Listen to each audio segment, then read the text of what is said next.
morning, SPC 205. Once again, I am your public speaking instructor, Vic Finkenis, coming to you live from my on tape from my COVID-19 compound here in the heart of the sprawling Grovetown, Georgia metro area, the Aiken Tech Outpost in Columbia County, Georgia. Today's lecture is brought to you by coffee. You can't prove this isn't coffee. Okay. A lot of things to talk about today. It's a Friday afternoon. I'm going to tee this up because I want you guys to have something I'm going to give you right off the bat early on. So we are going to jump straight into it. Okay? So let's talk about that 2-minute speech you guys have got coming up in just in a week. All right? So this 2-minute speech is pretty straightforward, pretty simple. I want you to talk for 2 minutes. All right? That's it. Talk for 2 minutes. It's an ungraded assignment. It's just an opportunity. Every time we speak in this class, there's going to be a training, a learning objective. Got to stop saying training objective because training, they tell me now, makes millennials think I'm treating you guys like puppies. I am not doing that. Okay, hold on a second. Screwed that up. All right. Make that a little bit bigger. Bring it up a little bit. Okay. So this will be an educational opportunity for you to use more skills and focus on some structure. Okay. So here's the rundown. I want you to talk about anything you want to talk about, but remember the boundaries that have been set for inclusivity and offensive topics and inflammatory topics and all that good stuff. You want to talk about the vacation you took last year? That's great. You want to talk about how you keep busy when you're stuck at home? That's great. Don't mention why you're stuck at home because we've already thrown that on the do not talk about topic. You want to talk about your favorite kinds of ice cream. You want to talk about why you love your cat. Nobody loves their cats, but let's assume you do. Anything you want to talk about, as long as it is within the boundaries that we have set up. It has to be between 1:45 and 2 minutes. Okay? And that is a specific skill set we're going to start building. Now, for your graded speeches, time is going to be very important, and you're going to get a go, no go on it. Either you make the time. For your 4 to 6, for your 6-minute speeches, your 3 big, the informative, problem, solution, and persuasive, you're going to have a 2-minute window, 4 minutes to 6 minutes. 3:59 or 6:01, you're going to get no points for time. Okay? So you need to start practicing focusing on time. Now, here's the thing. I will tell you, you'll be taping these and posting them to YouTube. You come in at 1:43 and you want to redo it? I'll never know. Write that one up as a rehearsal and do it again.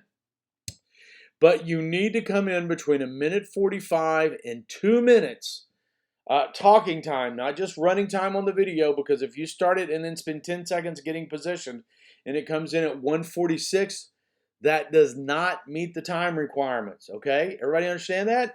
You can't let me know. If you don't understand it, email me. Coffee. Okay. We're going to start with the sentence, today I am going to talk to you about, and nothing else. We are not going to start with, hey, your name. My name is. We're not starting with that. We're not going to start with good morning or good afternoon or good evening. We're not going to start with my favorite, hey. Okay?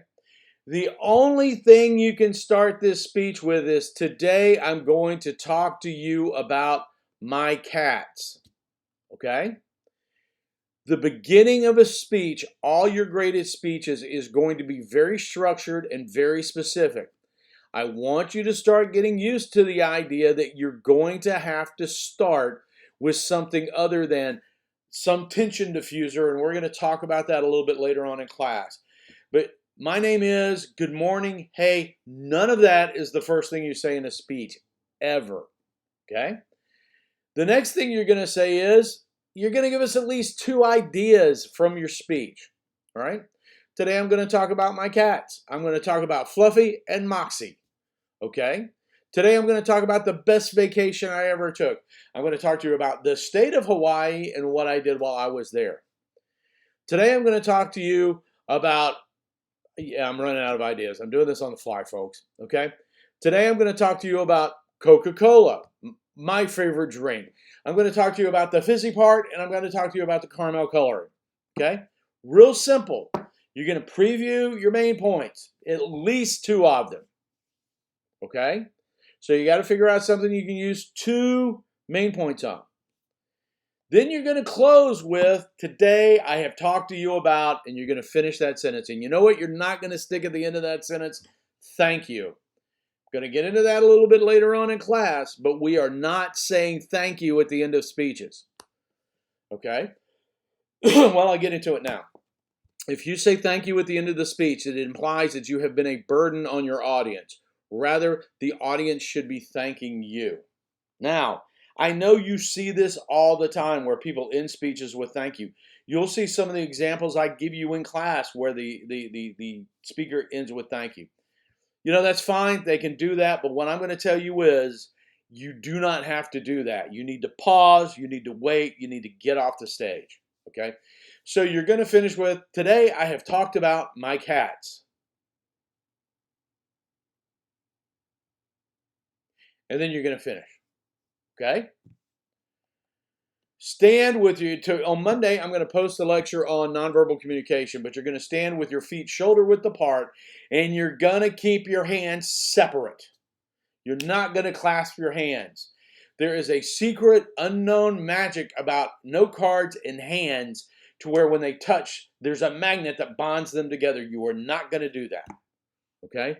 You're going to stand with your feet shoulder width apart, weight evenly distributed on both feet, and you're going to keep your hands separate.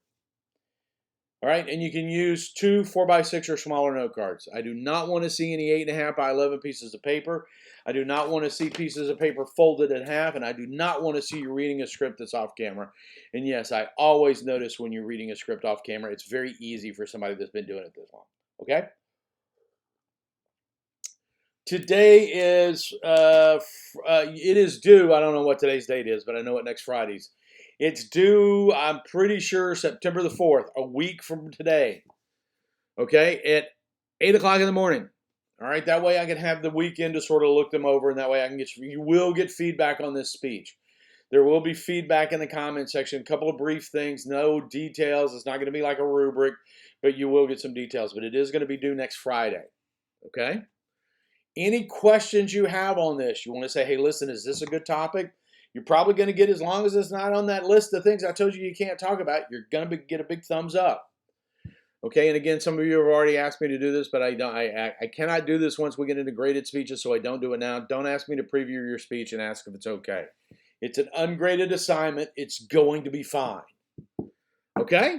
All right. So, again, talk about whatever you want as long as it's approved for class. You've got to come in between 1 minute and 45 seconds. In 2 minutes, you will start exactly with the phrase, today I'm going to talk to you about, and you will finish that sentence. Do not start with your name. Do not start with good morning. Do not start with hey or any other salutation. You will identify at least 2 main ideas in your speech immediately. Preview those main points. You're going to finish with today I have talked to you about. Basically, it's a repeat of the first sentence except in past tense. You are not going to end with thank you. You're going to have your feet shoulder width apart, and you're not going to clasp your hands. And then you can 2 4x6 or smaller note cards. Okay? All right. Questions, send me an email. Let's jump into what we're going to talk about. Developing confidence as a public speaker. Okay? Developing confidence as a public speaker. It's a very important topic and one of the things that everybody wants to talk about. I also subtitled this, you're not going to die, you're not going to pass out, you're not going to throw up on people. Okay? We're going to be talking today about performance apprehension. Now, we don't use the phrase stage fright in this class, and here's why. Fright is a horrible misnomer for what you're going through. Here's some definitions. The Cambridge Dictionary defines fear as a strong emotion caused by great worry about something dangerous, painful, or unknown that is happening or might happen. Oxford English Dictionary defines it as an unpleasant emotion caused by the belief that someone or something is dangerous, likely to cause pain or threat. Okay? The thing in there is harm, pain, threat, dangerous. What's the worst thing that's going to happen to you in front of in a public speaking environment? People may get a little judgy. Okay, so what? That's nothing to fear. You know what I fear? I fear bears. Bears. Because when you're around a bear, you're no longer at the top of the food chain. The bear is there and can eat you. I met a bear one time. My father and I were camping out in the Great Smoky Mountains National Park, as opposed to the Lesser Smoky Mountains National Park, I guess. Great Smoky Mountains National Park. We were sitting there watching, looking over, in a parking area at a scenic view, looking over the Great Smoky Mountains. And this 1,200-pound brown bear just sort of lumbered up from the other side and just sort of sat there in front of the car and stared at us. And, but the only thing between us and that bear was a windshield on a 1974 Chevy Biscayne station wagon. So basically, if he had attacked the car, my father and I would have been the crunchy cream-filled center of his snack. And I experienced fear. All the things you see here, but there was an imminent threat. Fortunately, about that time, park ranger pulled up. We were getting ready to back out in a hurry. Park ranger pulled up, got out with an air horn, one of those bottled air horn things, and a shotgun, and the bear just sort of lumbered off.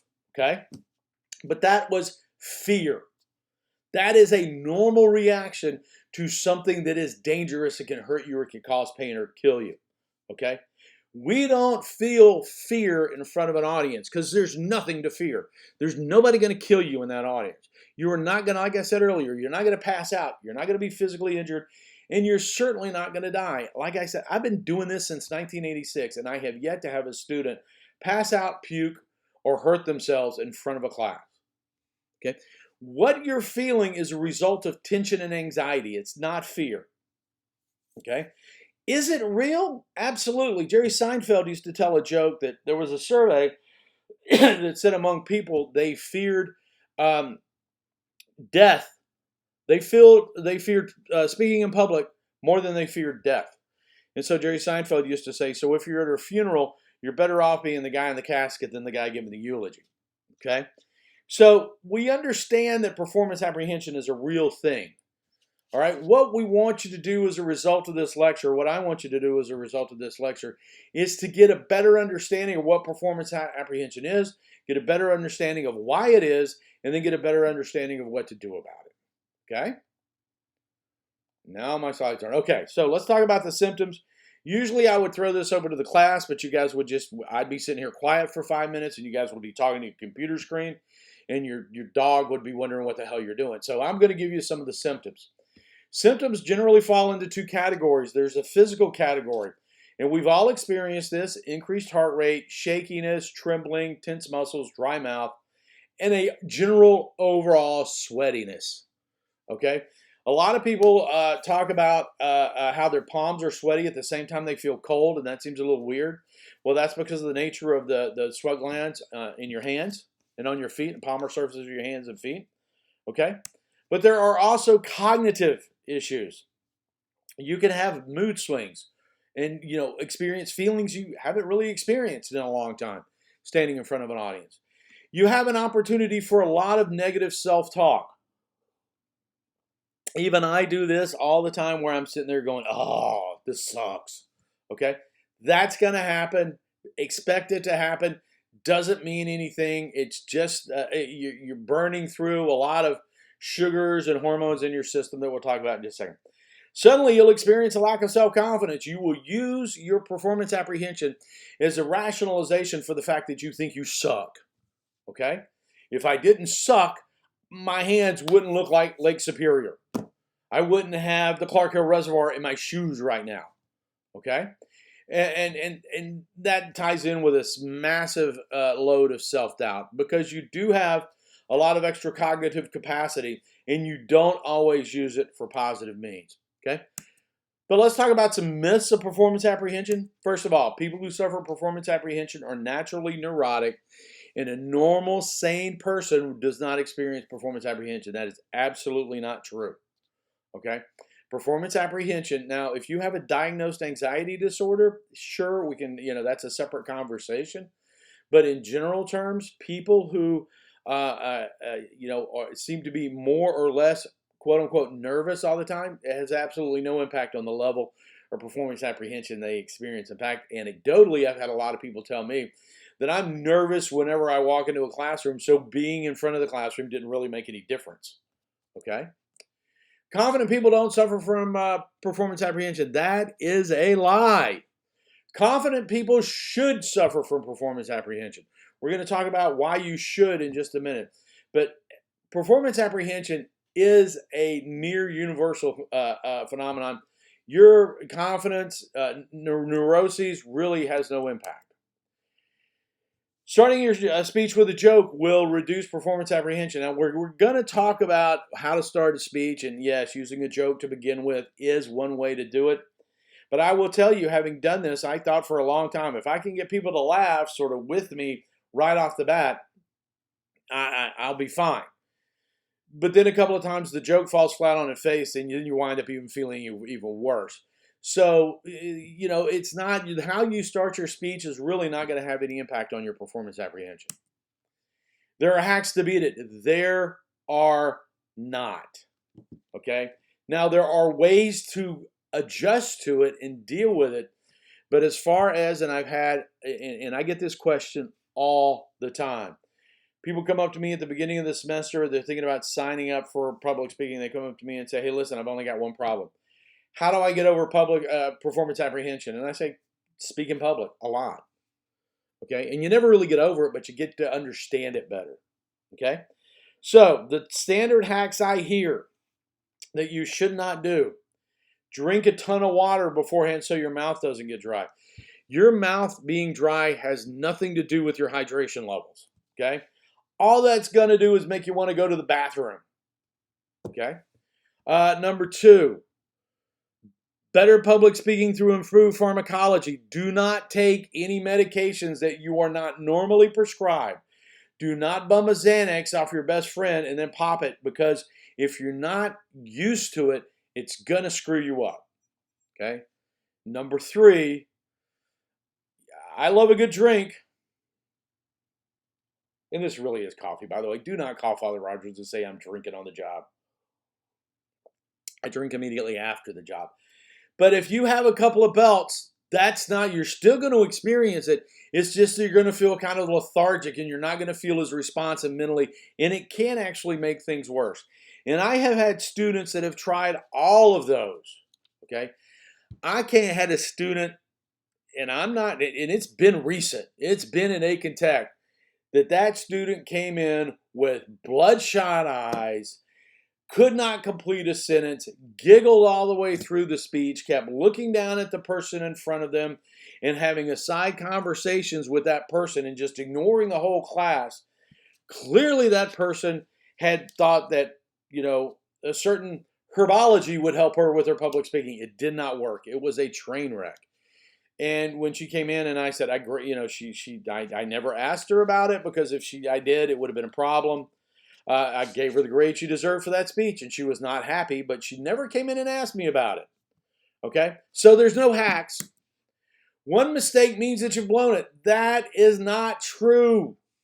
Okay? In all likelihood, a lot of times we get that, good morning. Well, you don't start with good morning. It's just like, have you ever wondered how many fish? And your voice is doing that, and you think, oh God, I'm done. Well, chances are, we'll get to why that's not a big deal.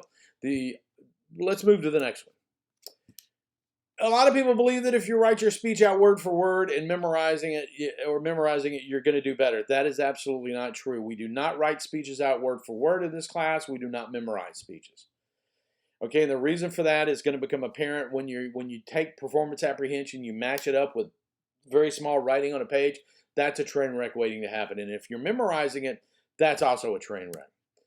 So one of the big myths is the audience is out to get you. And if you go back to everything, especially the one mistake means you're done, the audience probably isn't even going to notice. Okay? Because it's a myth that the audience can see how nervous you are. All the effects that were talked about and the reasons we're going to talk about in just a second are all internal. The audience can't tell what your heart rate is. They can't tell that your palms are sweating. They can't tell that your knees are shaking. Okay? Well, they may, and we'll talk about that in just a minute. All right. So here's the other thing I want you to understand first. Let's start dealing with it as it is and how it exists. You can't, you get up there in front of the audience and you feel like you're gonna throw up. You can't maintain that level very long. Okay, if you think about the scariest movie you've ever seen, for me, it was Halloween. Came out in 1977, which was, as we all know, Theodore Roosevelt was the president, and the Spanish-American War just ended. I bet some of you don't know that, so go Google it. Okay, uh, in a scary movie, they bring the tension up and then they release it. They bring the tension up and then they release it, because if they just bring the tension up, and I got that gesture from a Baptist preacher, by the way, bring it up. Um, if you just bring that level of intensity up, you can't maintain that and you get bored. So what you need to understand is performance apprehension is the exact same way. If you look at the apprehension level over time, okay, the first thing you're going to experience is the apprehension phase. Now, I have had students tell me, and I absolutely believe them, that the anticipation stage for some of you started the minute you looked at your course of study and figured out you were going to have to take public speaking. I've had people tell me that when they saw that, their heart rate went up, they got dry mouth, their palms started sweating. I absolutely believe that, okay? For many of you, the anticipation phase is going to begin when you're setting your camera up, when you're getting the room set up, and you begin to realize that you're actually going to have to do it. In the real world, for me, a lot of times when I'm doing public speeches, the anticipation phase begins when I arrive at the venue, and I can feel the apprehension begin to build. When you get in front of the audience, that's the confrontation phase. That's when everything comes to its max. Your heart rate is up there. Your blood pressure is up there. Your cognitive abilities are going wild. You're sweating. Your palms are sweaty. You feel like you're going to throw up. 30 seconds ago, you did not have to go to the bathroom. You're standing in front of 500 people. Now you've really got to go to the bathroom. Okay?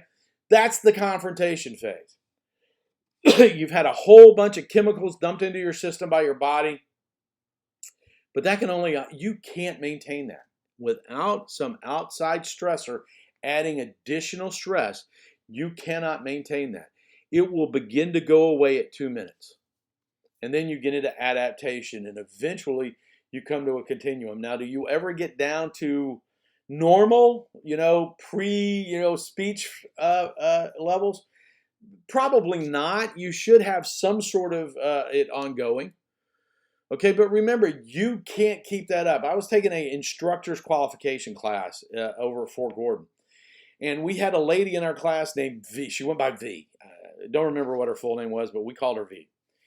She got up there, and for the first 2 minutes of her speech, she was like, today my name is, and then in exactly 2 minutes, she went from talking in her hands. I was like, today we're going to be talking to you about. I mean, at 1 minute, 120 seconds, they were like, bip. It stopped. And she said, yeah, and I gave this same class after her, and she said, yeah, I felt it happen. Okay? So remember, number one, the performance apprehension stages are anticipation, confrontation, and adaptation. Anticipation is where, before the speech happens, the confrontation stage is when you're standing in front of the group and you're fully engaged in performance apprehension. Then adaptation is where your body begins to adjust and burn through all those chemicals that have been dumped into your system. Okay? But as E.R. Robinson is one of those guys, remember when we were talking about 2 lectures ago about communications models and all that post-World War II? E.R. Robinson was one of the leaders in talking about performance apprehension. And he said the complete absence of apprehension is neither normal or desirable effect. I want you to think about the worst teacher you've ever had that's not me. Okay? You probably, and I see them all the time, and it really makes me a little crazy. They're just standing up there. Today we will be talking about performance apprehension. We will be talking about the causes of performance apprehension. We will be talking about the myths associated with performance apprehension. The stages of performance. I mean, those people just do not give a damn, and you can tell they are experiencing no performance apprehension. Okay? Performance apprehension. Everybody knows who Charles Barkley is. Everybody knows who Michael Jordan is. Back when they were both playing, Jordan was in Chicago, and Charles was in who I've met before. Charles Barkley was playing in Phoenix. They used to play golf in the off season, and they would bet like $5,000 on a putt. They would bet $20,000 on a game. And Barkley was asked about it one time, and he just flat out said, "Hey, listen, if I don't have some sort of stake in the game, I play horribly." If you go back a couple of years to where the Cavs were playing the Warriors, I mean, those guys played in those playoffs in the championship 4 times in a row, and just the basketball was not that good. The fourth year, the Las Vegas was playing Washington Stanley Cup playoffs, a brand new team first season, and a team that was led by a guy named Alex Ovechkin, who was really ending the end of his career, and it was the last shot he was going to have at a Stanley Cup probably. And those guys played so far out of their depth. I'm not even a hockey fan, and I loved watching that. Okay? So it's that anticipation, that performance apprehension that makes you a good speaker.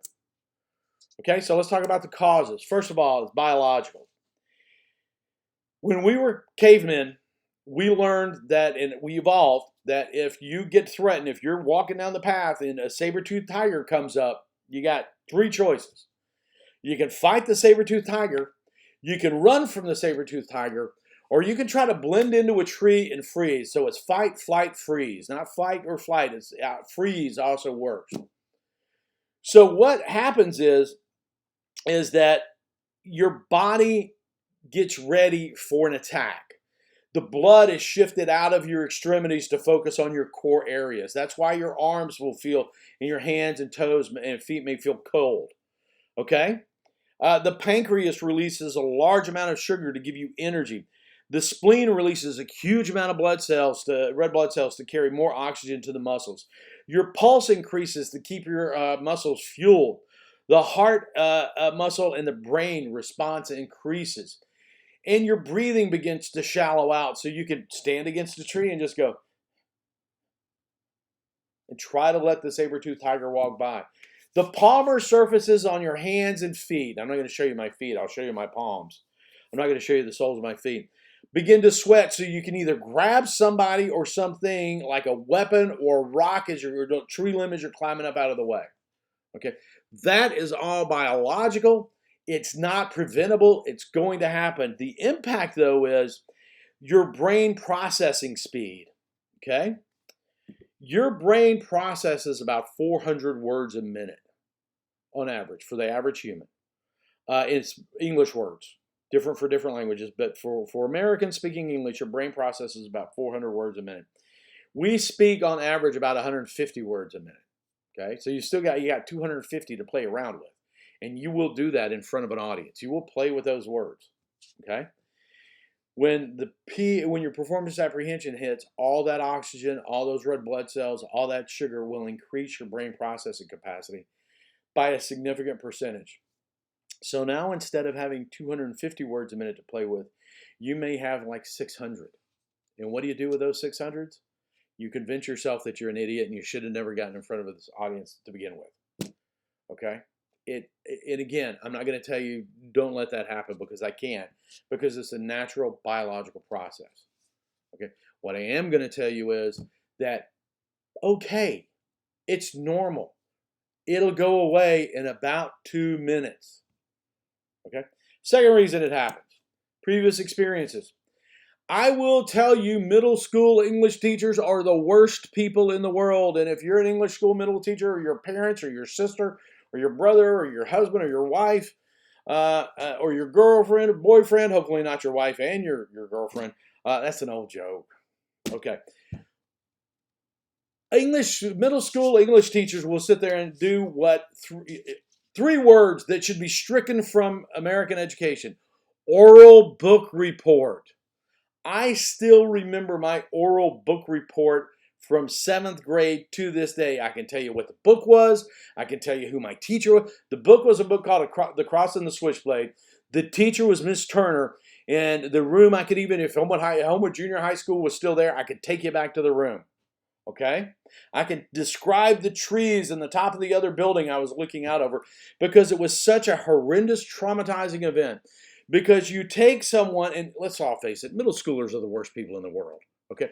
You take someone that is naturally at their worst point in their entire lives as far as their body image and self-confidence. You just stick them in front of another group of wolves, which are what middle schoolers really are, and you tell them to give a book report. Okay? And it's horrible.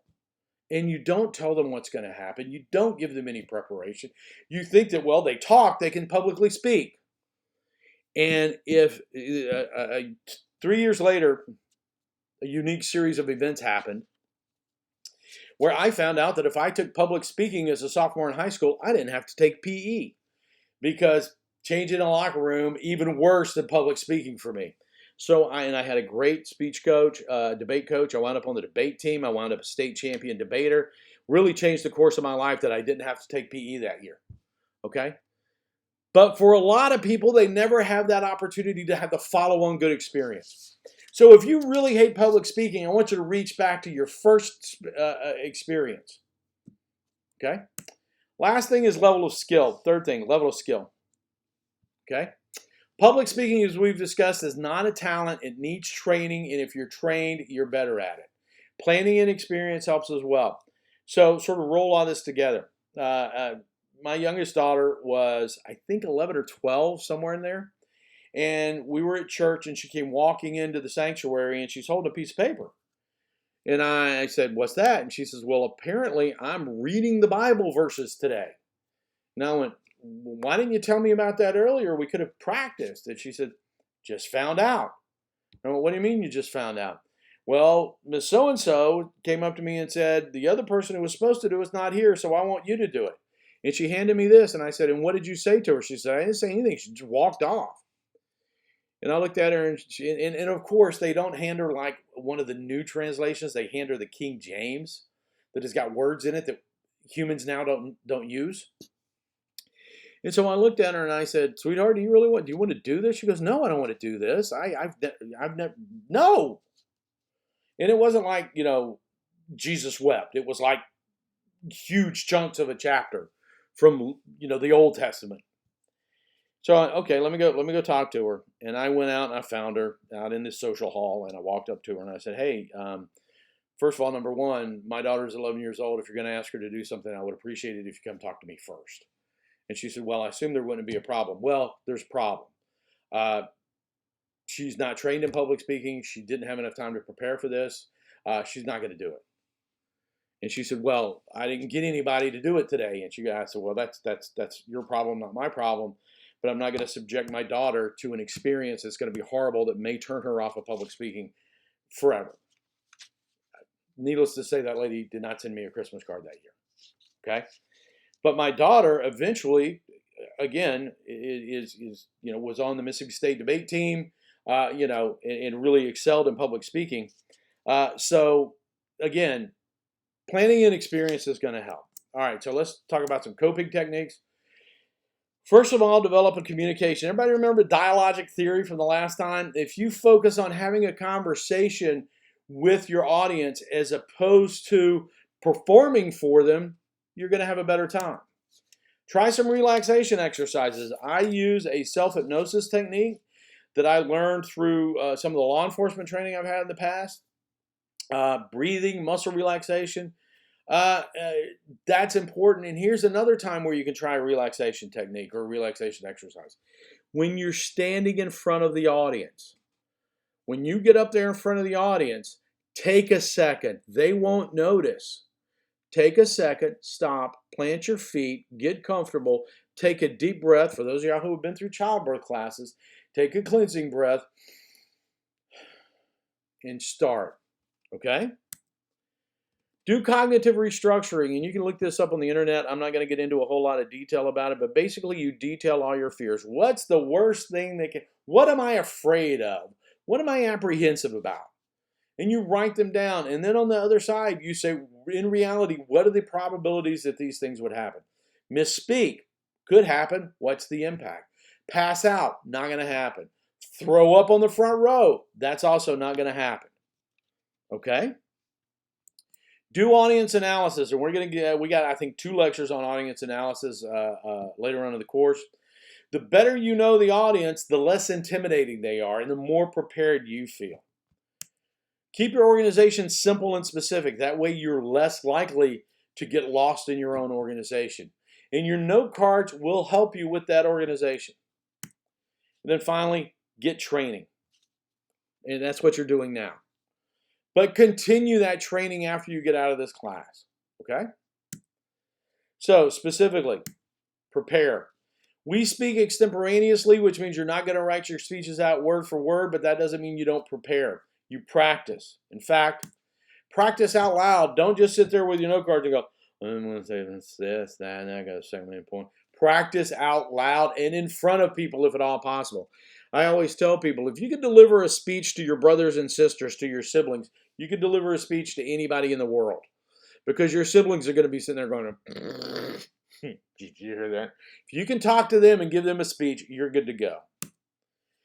Dress appropriately, and I say this for two reasons. Number one, I had a student a while back that came in wearing shorts, and as she got up to speak, she began to have a muscles twitch in her right thigh, and you could see it. It was very obvious. A lot of people noticed it. She actually dealt with it very well. She said, hey, listen, all you guys are looking at my leg. She took about 5 seconds to massage the leg and get rid of the twitch. And it was really, she dealt with it fantastically. She got big points from me for doing that. But, you know, think about if your knees shake, if you're really worried about having muscle twitches or something like that. So wear something to cover it up, okay? If you think your hands are going to shake, wear pants with a pocket so you can put one. Never put two hands in your pockets. We'll talk about that next week. But put a hand in your pocket, okay? Also, dress appropriately. I had to fly out for a job interview to Washington, D.C. one time. I flew up. I had to check in to get my hotel. So I went over to their office. I checked in. I'm wearing old ratty cargo pants that have been to Iraq and Afghanistan with me. A ratty old golf shirt, polo shirt, and hiking boots. And I walk in and said, hi, I'm Vic McInnes. I need to pick up my hotel room keys and all that good stuff. And she said, oh, Mr. McInnes, if you could just wait a second, they're going to go ahead and do one of your interviews. And I went, I beg your pardon? She said, yeah, one of our applicants had to cancel. So they've got time and everybody's here. So they just thought they'd go ahead and do yours. And I said, I am in no way dressed for a job interview this afternoon. And she goes, oh, it'll be fine. Just go ahead and have a seat. So I sat there getting incredibly nervous. So they call me back and I walk in and I shook it. It's an Army and an Air Force colonel and two civilian senior executives. And I walk in and I sit down and I said, hey, listen, you know, I said, hey, I'm Vic McInnes. We all shook hands and everything. And I said, listen, let me get it out of the way. This is not how I dress for a job interview. This is how I dress for a flight, because if a plane goes into the side of a mountain at 600 miles an hour, I'm going to be dressed comfortably. And they all laughed and they said it's no big deal. And apparently it wasn't, because I did get the job. But the thing about it is, I felt really bad and self-conscious through that entire interview because of the way I was dressed. So if you're going to feel better addressing an audience, the audience is never going to think less of you because you're overdressed. If you want to wear a jacket and tie, if you want to wear a nice appropriate business attire, and they're going to be sitting there in blue jeans, that's going to be fine. Don't underdress, because that impacts your ethos. But it's okay to overdress if it's going to make you feel more comfortable. The next thing we're not going to really get into in detail. Next week, you're going to watch a speech by Dr. Amy Cuddy on faking it till you make it. But if you stand with your feet shoulder width apart, if you keep your hands away from being clasped in front of you, if you don't cross your arms, if you don't turn your body away from the audience, if you stand and act like you're comfortable up there, you're going to feel that way. And Amy Cuddy is going to explain that a lot better than I do next week. Focus on your message, not on what you're feeling. Okay? Take all that extra brain power, and when you hear yourself going, I'm failing. No, let's focus on my note cards for a second. Figure out what we're talking about next. And remember, it's going to get better fairly soon. You can't maintain those levels for more than about 3 minutes. You will get better. It is going to even out. Everything's going to be fine. Okay? Now, that is what people talk to me about all the time, as being something that they, I put that up front. Want to make sure that everybody is aware of it and everybody's comfortable with it. Okay? That is going to conclude the lecture for the day. That's what we wanted to talk about. performance apprehension and feeling more confident when you're speaking. And again, you're going to get lots of practice. Okay? That is it for the day. If you have any questions, don't forget to email me, contact me. I will be posting the discussion form for your 2-minute speeches either today or tomorrow. So, but you've got till next Friday to get them done. Okay? Stay safe, stay well, and we will see you soon.